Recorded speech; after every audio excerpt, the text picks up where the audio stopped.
예수님, 오늘은 복되신 동정 마리아 성모님 자헌 기념일입니다. 성부와 성자와 성령의 이름으로 아멘. 자헌이라고 하는 것은 자기 자신을 이제 봉헌한 거죠. 물론 부모님이 그 요하킴과 안나가 성모님의 이제 부모님인데, 그 부모님이 어렸을 때에 이제 성모님이 어렸을 때 그 하느님의 사람이신 그리스도의 시에는 자세히 나오는데 성경에는 잘 안 나와서 오늘 복음은 좀 안 맞는 것 같아요. 예수님께서 어머니가 찾아오셨을 때 누가 내 어머니며 내 형제냐? 근데 하느님의 뜻을 따르는 사람이 내 어머니요 내 형제다. 그러니까 오늘 복음은 뭐냐면은 성모님께서 하느님의 뜻에 당신 자신을 봉헌한 것을 의미하는 거죠. 보통 이렇게 계단을 올라가는 것으로 표현되어 있지만 봉헌이라고 하는 곳이 이루어지는 어떤 장소가 있죠. 그게 뭐예요? 제단인 거죠. 그리고 그 제단이 있는 그 집을 뭐라고 그럴까요? 성전이라고 하죠. 그러니까 내가 하느님께 내 자신의 뜻을 봉헌할 때 거기로 이제 하느님께서 그 제단으로 내려오셔서 그 집이 성전이 되는 거죠. 그 위에 봉헌되는 거는 뭐 과거로부터 뭐 뱀으로 표현될 수 있고, 이제 십자가가 이제 제단이 되는 거죠. 거기에 뱀이 이제 이렇게 봉헌이 되죠. 그렇죠?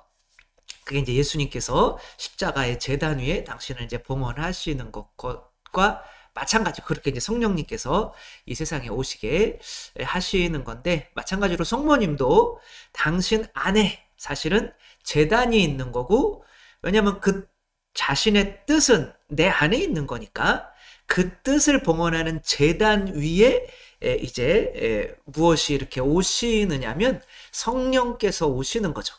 왜 내 뜻대로 살아도 되는데 내가 내 자신을 봉헌하냐, 자헌하냐 라고 하는 것은 이제 성모님께서 이제 그렇게 하셨기 때문에 당신 안에 예수님이 성령으로 잉태되시는 거죠. 당신 제단 안에서 빵과 포도주, 당신 자신이 자아가 뭐 소로도 표현될 수 있고 봉헌됨으로써 성령으로 이제 예수님이 내 안에 잉태되는 거죠. 성체가 이제 성당 안에서 축성이 되는 거랑 똑같은 거죠. 그렇게 되면 그 성당이 어떻게 되냐면 다른 이들이 모여드는, 사랑할 줄 아는 이들이 모여드는 하나의 집이 되는 거죠. 그렇게 해서 성모님께서 교회의 어머니, 먼저 예수님을, 그래서 성모님의 품을 우리는 벗어날 수가 없어요. 왜냐하면 성모님의 믿음을 통해서 이제 예수님이 계속 오시기 때문에 성모님을 벗어나면 성체성사가 끊겨요. 왜?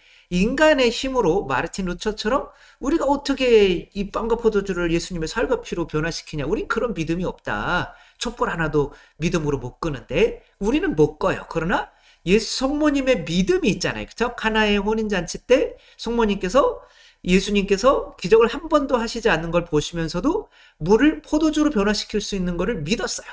그래서 예수님이 그 잔치에 참석한 당신의 자녀들을 위해서 예수님 그 믿음으로 이제 그가 시키는 대로 해라 이렇게 해버리니까, 그 믿음으로 해버리니까 이제 예수님께서 이 성모님 안 되겠네 그러면서 또 첫 번째 기적을 행해 주시는 거죠. 그래서 매 미사 할 때마다 성모님의 믿음이 있는 것을 믿는 가톨릭 교회는 성체성사가 끊어지질 않아요. 그러니까 우리가 성모님 사실은 품에, 그 믿음 안에 머물면서 이제 물이 포도주로 변화된, 빵과 포도주가 예수님의 살과 피로 변화된 성찬례를 할 수가 있는 거죠. 그러니까 뭐 성당에 들어갈 때마다 이제 뭐 개신교에서 보면 성모님이 이렇게 있으면은 우상 숭배다라고 하는데, 아니 성모님 태중에 예수님이 계시잖아요. 그리고 엘리사벳이 그 성모님께 내 주님의 어머니께서 여기 오시다니 어찌 된 일입니까? 이렇게 경배를 한다고 해서 그것이 우상숭배라고 할 수 있을까요? 그 안에 하느님이 계신데, 그리고 당신 자신을 온전히 봉헌했기 때문에 온전히 하느님께서 성모님을 통하여 세상에 오셨는데, 그 성모님을 이렇게 좀 뭐죠? 이렇게 받아들이지 않는 것은 우리한테 정말 커다란 해악이 된다. 그리고 그렇게 되면 진정한 인간관계, 공동체를 어떻게 형성해야만 하는지를 조금 받아들일 수 있는 모델이 없어져요. 그래서 우리 서로 사랑하는 공동체야라고 하지만 실제로는 막 모이고 뭐 하고 우리 서로 사랑해라고 하지만 뭔가 진정으로 나를 사랑해주는 인간이 없는 것 같은 군중 속의 고독을 느끼는 이제 그런 조금 모래알 같은 공동체에 행복하지 못하죠. 그러나 진짜 자기를 내어줄 수 있는 공동체를 형성하려고 하면 어떻게 해야 되냐? 이 성모님은 당신 재단이 당신 자신을 하느님께 바치는 재단이 있었어요. 근데 누구나가 당신 자기의 재단이 있는 거예요. 누구나가 자기의 재단이 있고 그 재단에 이제 자기 자신을 봉헌하는 거예요. 내가 내 자신을 어디에 불살르면서 살지 않으면 안 돼요. 왜냐하면 뭔가 이게 열정이 있어야 되잖아요. 안 그러면 무기력감, 그냥 나는 죽어야 되나 왜 살아야 되나 뭐 이렇게 살아가게 되죠. 그래서 오늘 제목은 뭐냐면 당신의 재단을 알려주십시오. 그러면 당신 주위에 있는 사람들이 누군지 알려주겠습니다. 내가 당신 인간관계를 맞춰보겠습니다. 어떤 사람은 뭐 돈에 대해서 재물을 자기 에너지를 쓰고 재단이 있고 어떤 사람은 명예, 어떤 사람은 쾌락 뭐 이렇게 재단을 쌓고 살죠. 그런데 이제 요 바베트의 만찬이라고 하는 이 뭐 영화로도 원래 책인가 봐요. 이렇게 만들어졌죠. 그러니까 바베트라고 하는 이 프랑스 여인은 이제 한 스코틀랜드인가요? 그 뭐 아무튼 청교도가 그냥 그 사람들은 율법을 지키기 위해서 율법이 하느님도 아닌데 우리는 사랑에 우리 자신을 재단을 쌓아야 되는데 하느님께 재단을 쌓아야 되는데 바리사 율법학자들처럼 이 율법의 재단을 쌓고 율법을 지키냐 안 지키냐. 근데 이 프랑스의 가톨릭 문화에 젖어 있던 이 자매님이 그 마을에 가니까 너무 삭막한 거예요. 이거 좀 안 되겠다. 그러고 하며 이 성년 거죠. 어떻게 보면 한 이제 나이가 든 이 두 자매에게 이제 시중을 14년씩이나 들어요. 근데 이분은 유명한 요리사였는데도 그 시골 마을에서 그렇게 든단 말이에요. 그리고 이제 프랑스에서 복권이 이제 1만 프랑이 당첨이 돼요. 이게 뭐 어느 정도 될지는 모르겠지만 뭐 억 단위로 그 되겠죠. 우리나라 그때 당시로는. 그다음 이제 그 사람들이 그 청교도라고 하는 어떤 율법의 얽매인 바리사이 율법학자들이 예수님을 죽이기 위해서 그들이 똘똘 뭉쳤지 공공의 적이 없으면 그들끼리 또 싸운단 말이에요. 그런 공동체 안에서 행복할 수 없어요. 근데 그와 비슷한 공동체였던 거죠. 이게 이제 바베트라고 하는 사람이 14년 동안 살면서 이 마을 사람들이 서로 싸우고 자기도 잘 받아들이지 않고 하는 이 마을에 이제 만찬을 이게 뭐 컵도 사고 뭐 하면서 그 프랑스에서 요리 재료들을 가지고 와가지고 그 마을 사람들을 초청해서 이제 음식을 만찬을 한 끼를 1만 프랑을 다 써버려요. 그러니까 그 마을 사람들이 이거를 먹으면서 서로 화해하고 우리가 왜 싸웠을까? 우리가 용서하지 못했을까? 그리고 이제 또 아니 이 사람은 뭔데 우리한테 이렇게 다 주지? 근데 이 사람이 이제 그 두 자매가 이렇게 얘기해요. 그럼 너 다시 또 가난해졌네? 이렇게 얘기하니까 저는 가난하지 않아요. 위대한 예술가는 결코 가난해질 수 없어요. 그러니까 이 바베트라고 하는 사람은 자기의 어떤 요리하고 이제 이 사람들과 관계 맺고 하는 거를 하나의 예술로 내 자신을 그것을 위해서 봉헌하는 사람인 거죠. 그렇게 내가 끊임없이 내 자신을 내어놓을 줄 알 때 내 주위에는 나랑 정말 삭막했던 사람들까지도 하나의 진정한 가족이 돼서 그 안에서 참 행복을 누리게 된다라고 하는 이제 그런 내용인 거죠. 이제 우리는 뭐 각자가 자기 마음 안에 뭐 돈이나 명예나 외모나 뭐 쾌락이나 그것을 위해서 에너지를 쓰잖아요. 에너지를 봉헌하는 게 재단인 거예요. 그리고 그 재단을 통해서 이제 하늘에서 뭐 돈이 떨어질 수도 있는 거고 명예가 떨어질 수 있는 거고 뭐 얼굴 고치면 또 외모가 떨어질 수도 있는 거고 근데 이제 그런 것들을 통해서 사람들에게 내가 인정받고 관계를 맺으려고 하는 거잖아요. 근데 그런 것들은 항상 한계가 있다.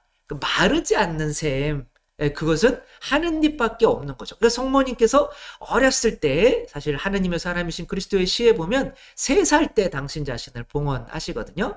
그러니까 나는 내가 본인이 아셔요.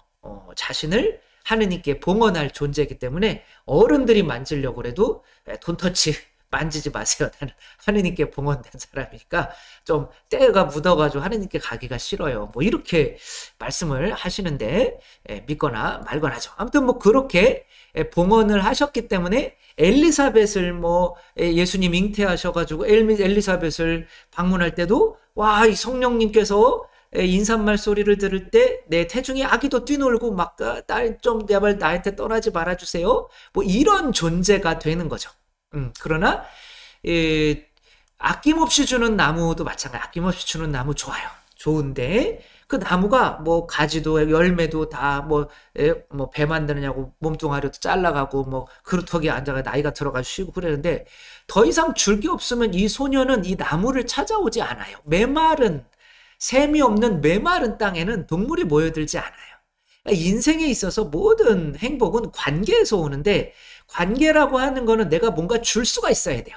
근데 뭐 연애할 때 내가 이 사람에게 쾌락을 느끼게 해준다? 근데 그 쾌락을 느끼기 위해서 막 얼굴 꾸미고 뭐 하고 뭐 만날 때 어떤 말을 하면은 더 짜릿하고 뭐 손을 어떻게 잡고 막 이렇게 하는 거는 1, 2년 지나면 다 네 살이 내 살이고 내 살이 네 살이고 마치 내가 행복한 것처럼 얘기를 하지만 들은 거예요. 들은 거.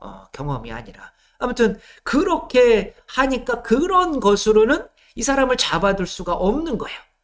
그러니까 거기서부터 갈등이 생기기 시작하는 거죠. 이제 오늘 만나면 뭐 줄 것도 없는데 뭐 그런데 이제 상대가 또 나를 안 받아들이게 되면은 이제 막 또 헤어지게 되는 거죠. 따라서 우리가 이 세상에서 인간 관계 때문에 살아가는 거를 인정을 해야 돼요. 그리고 인간 관계를 위해서 내가 끊임없이 좋은 거를 내놓아야 되는데 무한하신 분은 하느님밖에 없다. 그런데 그 하느님을 얻으려면은 내 마음 안의 제단에서 나 자신을 하느님께 봉헌해야 된다. 하느님 뜻에 봉헌해야 된다라고 하는 게 이 자언의 어떤 의미인 거죠. 그래서 마르지 않는 무한한 은총의 샘이 성모님께서는 되셨죠. 그래서 2000년이 지나도 지금도 끊임없이 성모님 품 안으로 많은 사람들이 또 모여들고 성취성사를 하고 묵주기도를 하게 되는 거죠. 하느님 나라에서도 영원히 성모님은 한 인간이셨지만 정말 많은 이들의 사랑을 받는 행복한 복되신 분이 되신 거죠. 뭐 성모님의 이런 어떤 자헌의 그런 상징이 이 사렙타 과부인 거예요. 이 사렙타 과부는 이제 기근이 들어서 먹을 게 없는데 하느님의 예언자라고 하는 사람이 엘리야가 와가지고 지금 빨리 먹을 거랑 빵이랑 그 빵 구워가지고 하고 또 뭐 우리는 그러나 기름도 지금 다 떨어졌고 빵도 없는데 우리 먹을 것 우리 이거 먹고 죽으려고 그랬는데 그래 그거를 달라고 그러십니까? 그러면 안 되잖아요. 그죠? 그러니까 그거를 이제 하느님에게로 오신 분이니까 내가 이거를 드려요. 자헌하는 거죠. 그러니까 그 뒤주에 모두 마르지 않아요. 그것도 밀가루도 마르지 않고 기름도 마르지 않고 영원히 마르지 않는, 그래서 하느님을 계속 붙들어 놔서 하느님에게 계속 좋은 게 오게 만드는 거예요. 근데 이 사렙다 마을 과부의 아들이 죽었어요. 이 부인은 더 이상 이 아들에게 줄 게 없어요. 관계가 끊길 수 있는 이제 시점이 온 거죠. 근데 이 사람에게 이렇게 봉헌을 했으니까 이 엘리야가 그 아들을 살려줘요. 그러니까 이 엄마와 자식과의 관계는 계속 이어지게 되는 거죠.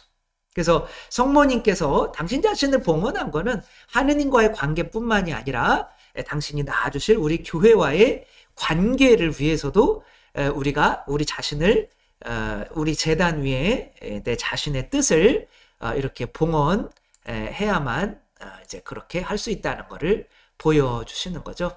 주님께서 땅의 비를 다시 내려주실 때까지 밀가루 단지는 비지 않고 기름병은 마르지 않을 것입니다. 라고 이렇게 이제 엘리야가 예언을 하죠.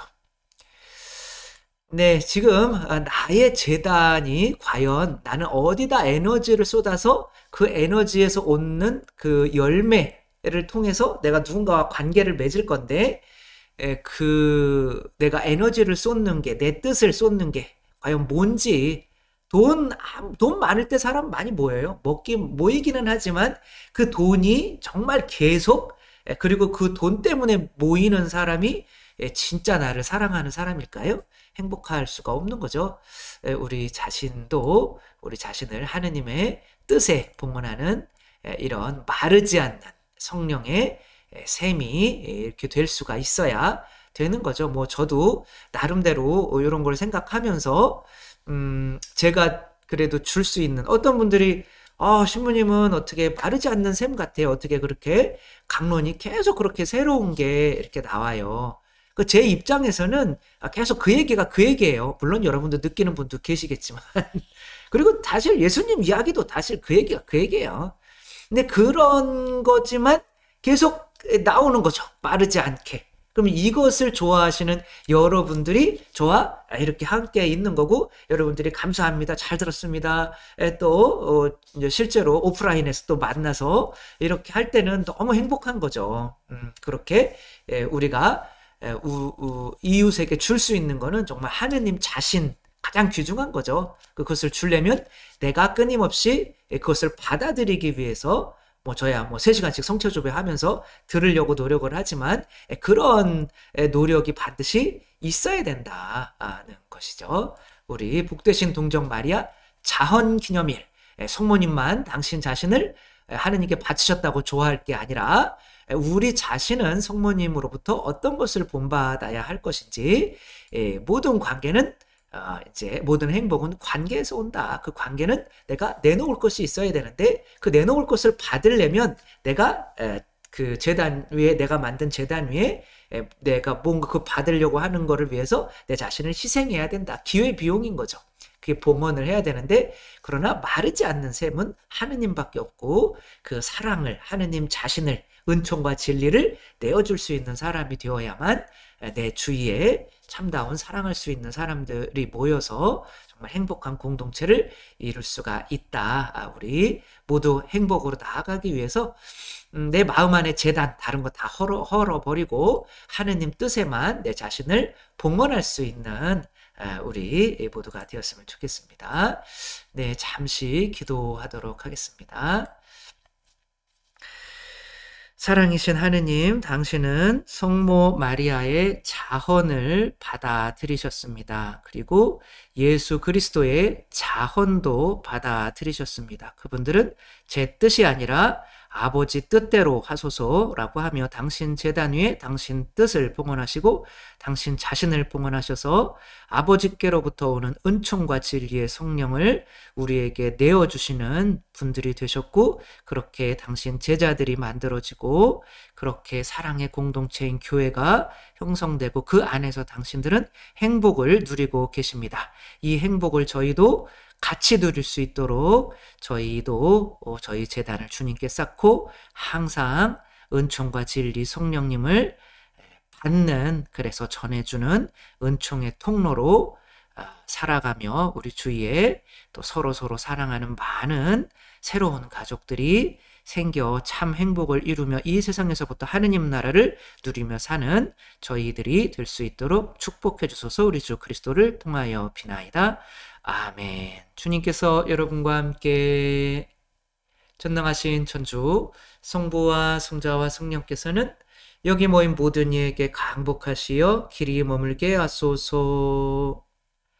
주님을 찬미합시다. 하느님 감사합니다. 성부와 성자와 성령의 이름으로 아멘. 감사합니다. 사랑합니다.